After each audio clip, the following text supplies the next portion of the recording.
গত কয়েকদিন ধরে কঠোর পরিশ্রমে ব্যস্ত সৌম্য সরকার নিজেকে ফিট করে তোলার পাশাপাশি জাতীয় দলে সফলতার খোঁজে।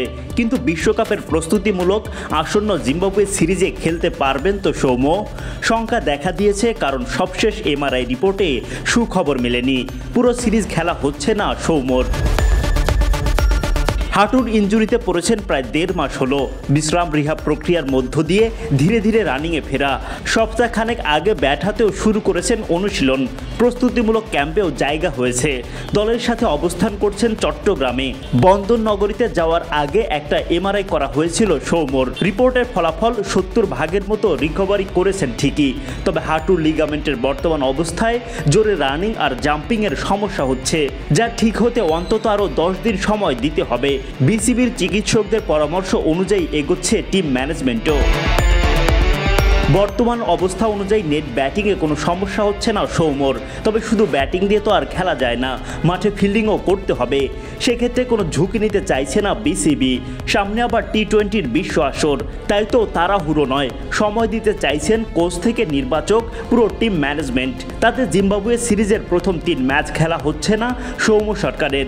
বিসিবির সূত্র থেকে পাওয়া খবরে তা নিশ্চিত হওয়া গেছে, যদিও রবিবারের মধ্যেই সিদ্ধান্ত নিয়ে নেবে টাইগার প্রশাসন। তারপরেই প্রথম 3 ম্যাচের জন্য দল ঘোষণা করবেন নির্বাচক প্যানেল। প্রথম 3 টি-20 দলে জায়গা না হলে দলের সাথেই চট্টগ্রামে থাকবেন নাকি ঢাকায় ফিরবেন সৌম্য, তা এখনও ঠিক হয়নি। তবে জানা গেছে দলের সাথে থেকেই অনুশীলন চালিয়ে যাবেন তিনি।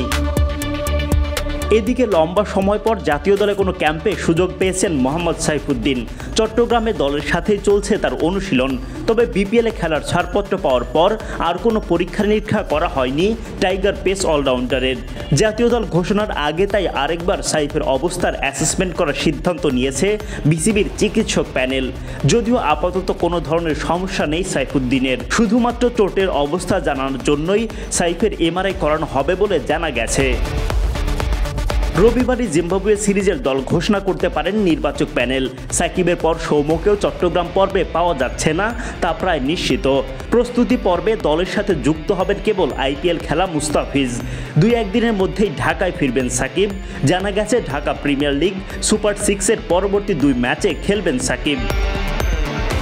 এদিকে 3 দিনের প্রস্তুতি পর্ব শেষ হবে রবিবার। একদিনের বিশ্রাম দিয়ে ঢাকায় ফিরে ডিপিএলের 30 এপ্রিল পরবর্তী রাউন্ডে খেলবেন জাতীয় দলের ক্রিকেটাররা। পরের দিনে আবার চট্টগ্রাম যাবেন শান্ত লিটন রিয়াদরা। জিম্বাবুয়ে সিরিজ শুরু হবে 3 মে থেকে।